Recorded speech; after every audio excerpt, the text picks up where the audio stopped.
Sunday recording, not ideal, but it is what it is. Just a precursor, the audio is messed up on this episode. I wasn't recording and I didn't realize it. So bear with me, I'm not going to re-record the entire thing, but I hope you enjoy and know that the audio is better on every other episode in case you want to come back. Enjoy the episode. Welcome to episode 14 of Real Talk. I really enjoyed the last one that I did where I talked about technical things. So I talked about camera gear. I enjoyed it a lot more than I thought I would. So today is something similar to that. I thought it was fun really diving into the R5 and how I felt about it. And honestly, it performed pretty well too.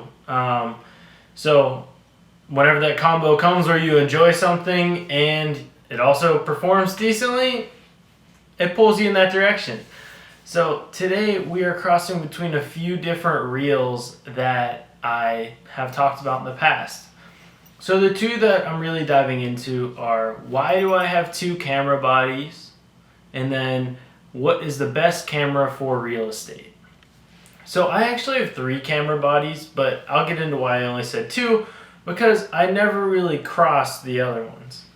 So the first one we'll start out with is, why do I have two camera bodies? The reason that I have two camera bodies is because I have upgraded. And whenever you upgrade, you kind of battle between, should I sell my camera or should I keep it as a backup? I'm in a situation where I don't necessarily need the money that I would sell my old camera for. It's the EOS R. I could probably not even get like over $1,000 for it just because how much I used it. So I decided to keep it. I kept it as a B camera. I kept it in case I needed another camera, in case for some reason something happened to my R5. I kept it kind of as a security thing so that I always knew that I had a camera that I could use that is very usable. I don't use the EOS R very much. You can actually see it on the shelves behind me, and it just kind of sits there a lot of the time until I need it, until I'm maybe shooting an interview and need a B cam, which is the majority of the time that I end up using it. I end up using it whenever I'm doing interviews because, as I talked about in the past, it's nice to have two different angles. I'll use the R5 as the main angle, probably with my 24-70 on it, but the B cam, I'll have my EOS R shooting 4K as well as the second angle. The EOS R isn't the most amazing camera. It honestly is barely even a 4K camera because it has a 1.8 crop on the 4K. If you don't know what that means that usually if it's just a 1.0 crop, also known as a full frame no crop, so if it's that, the entire sensor is being used. So if you have a 24mm lens, you will get 24mm. If it's a 1.8 crop, it crops it in by almost 2 times. So whenever you have a 24mm, it's a little bit over 40mm whenever you actually use the 4K feature, which is really crippling. I was shooting some real estate stuff with my EOS R a while ago, and I had to shoot it in 1080 because I needed that full 16mm on my 16-35. A big thing about real estate is that you need a wide angle. You need to be really wide. And if I have the 1.8 crop on the 16mm, it's really not even usable for real estate. So I was forced to use the 1080, which is not really ideal. But I keep the second camera for those reasons. I keep it because I want to have that security of the B angle, and I also keep it just because in case something happens to my main cam. It comes in handy a lot more than I think, and honestly, I end up just loading it out a lot. If somebody else needs another camera, I'll let them borrow it. It sounds like a dumb reason, but other people let me borrow their gear. I kind of have that as part of my collection. I'm not renting it out or anything, but if my friends need another camera, I can give it to them and not really need it back anytime soon. I can give it to them if they are doing an interview. I can give it to them if they need just like a second camera angle. John, for example, has taken it whenever he shoots for the Bears. He'll take it and just throw a wide angle lens on it, and it's not his main cam, but for example, let's say he's by a touchdown and the Bears score, come down, pose in front of him, and he has his 300mm on his 1DX. He can't take that group shot. He's crippled and he misses that opportunity for that amazing shot. So then he can grab the EOS R with the 16 to 35, 24 to 70, whatever he decides on, and he can get that shot. He has those focal lengths covered, so it kind of saves him in those kind of situations. I use my main cam in pretty much every scenario, but I sometimes keep that in my bag. For example, the R5, especially at first before they did the firmware updates, it was overheating. People were worried about it overheating. When I got it, it was something I was worried about. So whenever I went on these trips where I knew I'd be shooting a lot, I just threw my EOS R in my camera bag in case. It's obviously not going to be the same exact quality, but I knew I still had a camera that could capture good enough quality for me to have in case something was to happen. There's really no worse situation than if I had to stop shooting because my camera had those limitations. So now let's dive into the second half of it. I mentioned that we were going to do 2 different reels for this one, dive into 2 different reels. So the second part is my favorite camera for real estate. This isn't going to be all about real estate video. It more so gives me a way of describing the difference between my opinion on the EOS R5 and the GH5. I use the Panasonic GH5 whenever I shoot real estate. This is my first time using this camera. I've been using it for about 2 years now for all of my real estate stuff, but I was never part of Panasonic. I never even used any of their gear before it came along, and it's good for different things. There's a couple things I like about the GH5, and the first one being the no record limit. This sounds like something that is ridiculous, but until you run into this problem, it doesn't matter, but once you run into it, it is so annoying. This R5 that I'm recording on has a 30-minute record limit.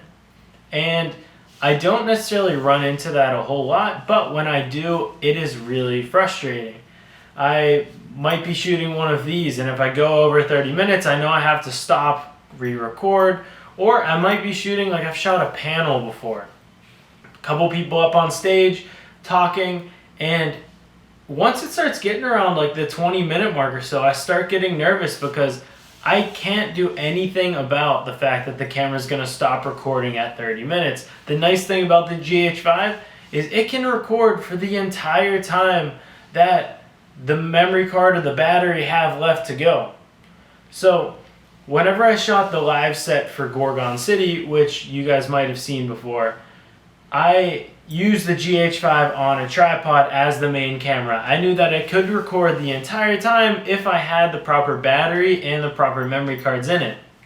So I had a full charged battery and I had multiple backups. Obviously we were running other cameras, so if the battery was to die, I would have to stop recording, and then I would just make sure I was recording on my EOS R as the B angle so we could cut to that in the meantime while we were changing batteries. But I had 2 128 gig SD cards in it, and I believe that gave me almost like 4 hours of record time. Memory was not a problem, it was more so battery. But I knew that if there's anything I had to worry about, it wasn't going to be the camera stopping recording for any limitations built into the firmware.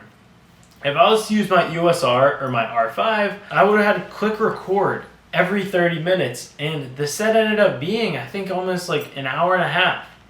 That gets really annoying, and it's really crippling as a creative. I can't be focusing on other things while I'm worried about the camera stopping recording. If I'm recording an entire wedding ceremony, I'll bring the GH5 with me for that exact reason. Sometimes wedding ceremonies end up being an hour long. If I put my R5 on the tripod, it's gonna stop recording after 30 minutes.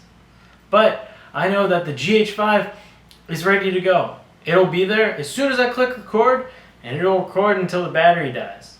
I've gotten over an hour of record time. I don't know what the exact spec is of how long I can record, but I've never run into that problem. It'll fill up the entire memory card, and even if you fill up one memory card going to the next, it will still continue recording, which is really, really nice. If you only have access to smaller memory cards, maybe you fill up a 32 gig, it will go into that second slot without even stopping the clip, which is really nice. So that's something that I love about the GH5, and it's probably one of the very few things one of the very few reasons of why I would take it over the R5. I wouldn't take it over the R5, but that is the one spec that I like more about it. The second thing of why it's good for real estate and why it could be argued that it's a better real estate camera than an R5, maybe Sony's competitor, which would be like the A7S III or the A1, is that it's a micro four thirds. This sounds contradictory to everything if you know anything about a micro four thirds, because it lacks depth. It's a smaller sensor, which means worse low light and also a crop, like I was mentioning the EOS R has. So what they do to combat that is they have these extra wide lenses. On my GH5, whenever I'm shooting real estate, I have an 8 to 18 millimeter lens, which ends up being about a 16 to 35 whenever the crop is factored in. But the thing I like about the GH5 for real estate is that there's no depth. I am trying to get into the cinematography world, and I love that depth. I love like the look of a prime lens, a low f-stop. It's really nice, but in real estate you don't want that most of the time. Sometimes with details you do, and you can accomplish that just with a different lens. You can get a zoom lens. It compresses the picture and then it creates that depth. But it's really nice having that wide angle whenever you don't have to worry about focus that much. I pull focus on one part of the subject every shot, of course, and I know everything's going to be ready to go. I know everything about the focus will be perfect. With my R5, for example, if I have a 16 to 35 on it, even if I'm at 16 millimeter and have my focus locked, if I'm at f2.8, it still has some depth to it, which I like most of the time, but not when it comes to real estate. Those are the only two things that I like more about the GH5 than the R5 though. That's what makes the GH5 a good camera for real estate, was that there's no depth. There really is. It's hard to get depth with that, but it's pretty easy with Canon. It might be the fact that it has these larger sensors. It might just be the better glass that they produce. But they're good for different things. So summing it all up, if you have the ability to have two cameras, you should do it. You should have those two bodies, and I think having the R and the R5 interchangeably, they have the same colors, which makes it really nice. I almost never have the R5 and the GH5 shooting together because the colors are different, the bit depths are different. It just makes it harder to line up in post to make it look like we have the same camera. So that's why I mentioned two cameras instead of three. So I would say have two of the same brand cameras if you can. Doesn't have to be the same camera. I even was talking to one of my friends who has the R5 looking for a backup, and I told him that he should maybe even get the RP because it's a nice backup that you can have in those times that you really need a high quality camera, but it's not going to run you that much. The RP is under $1,000, brand new, which is really nice. And then for real estate, the GH5 is my favorite camera for it, whether I like it or not.